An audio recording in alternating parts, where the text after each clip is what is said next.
So you guys are back for a post-op because Carter's had his lip and tongue tie released. Is that fair? Yes. So just go through a little bit and tell me kind of what you guys were experiencing before, or what actually brought you in before you had the release done.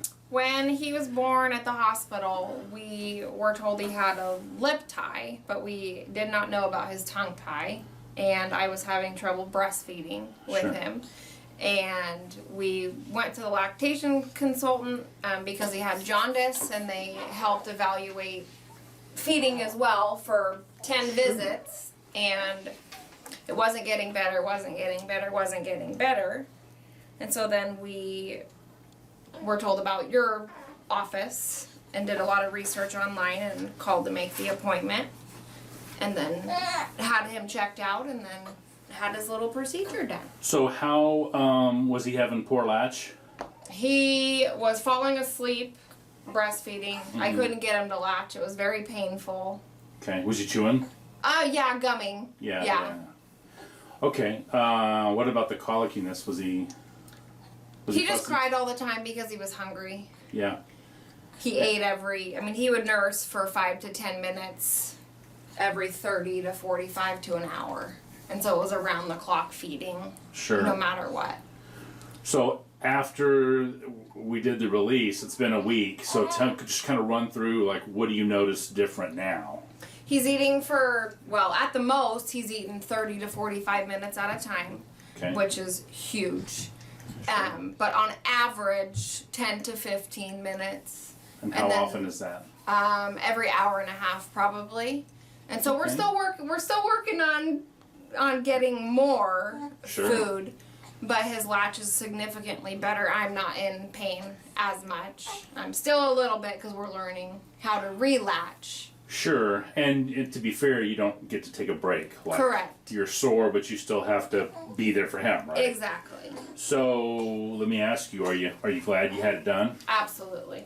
All right. Absolutely glad. Good. Well, I'm glad. I don't think you guys need me for anything else. Looks like he's healing. What I would expect him to be, actually better. So you're going to continue the exercises that we gave you for the next 5 weeks. Okay. You've already done it for one. Correct, yeah. And then, unless you have another baby, I think you're good. That'll be a little bit. His sleep has improved a Yeah. lot since it too. I mean, I think from getting fuller.